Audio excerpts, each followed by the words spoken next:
one had an Indian cousin who for some time had been living in a more rarefied atmosphere.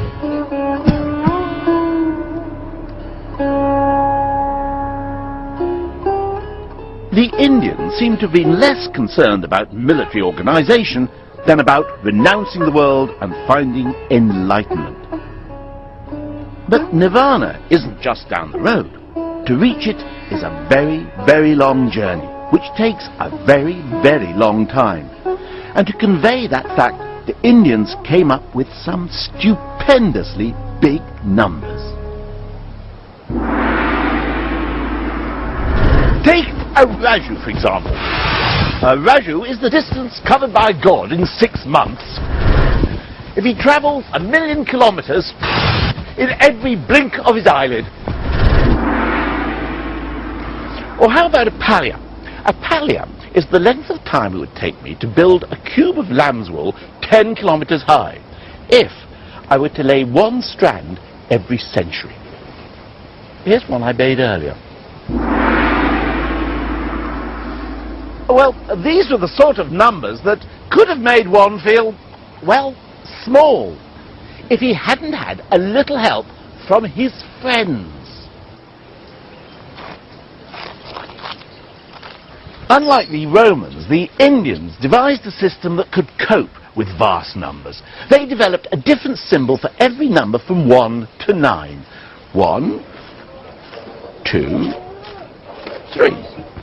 Or if you do them quickly, you get Arabic numerals. नहीं है, अरबी नहीं है, ये हमारा हिंदुस्तानियों का बनाया हुआ है. हम लोग हिंदुस्तानी इसे 2000 पहले से प्रयोग कर रहे हैं.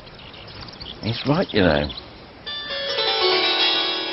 The numbers we use today are called Arabic, but in fact they began life here in India as early as 500 BC. But then, around 1500 years ago, or a little longer if you're watching a repeat of this program, someone came up with a stupendous, incredible, extraordinary idea. The biggest revolution in numbers since the Sumerians invented maths.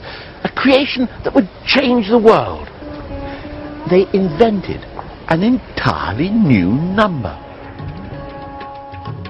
And it's in here, inside this tiny 1100-year-old temple in Gwalior, northern India, is this new number. And after a 4,000-mile journey, I'm finally going to get to see it.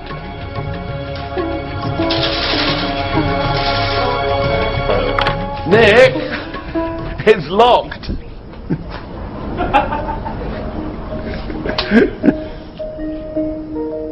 So we wait, and while we wait, I start to wonder, how was it that this new number wasn't invented sooner?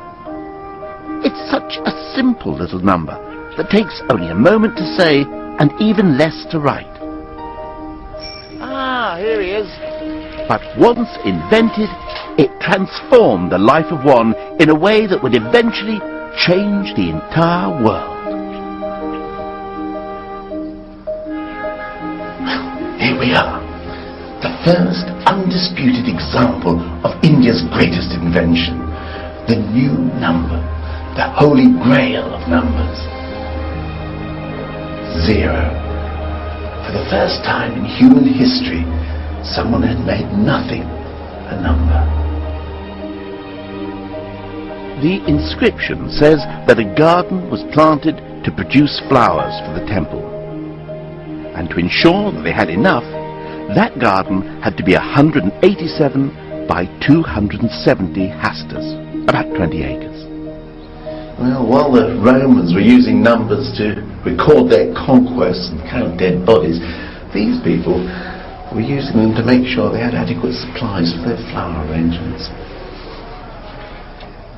Well, you might say, what's all the fuss about? I mean, what's so wonderful about inventing a symbol that means nothing? I mean, if somebody asks me how much I've got in my hand, I can just say, well, I haven't got anything in my hand. I don't need a 0 to do that. Well, a 0 on its own would be nothing, obviously. But when you teamed 0 up with 1, magic started to happen.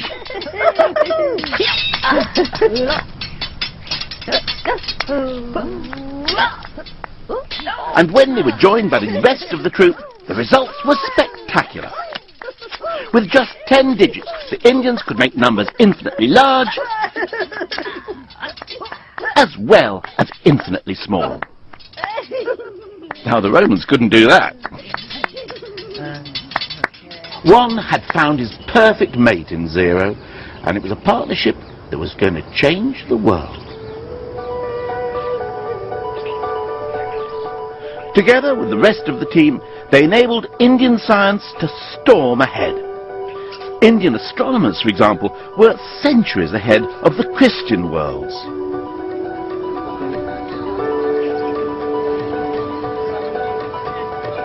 Indian scientists worked out that the Earth spins on its axis and that it moves round the sun, something that over in Europe Copernicus wouldn't figure out until 1,000 years later.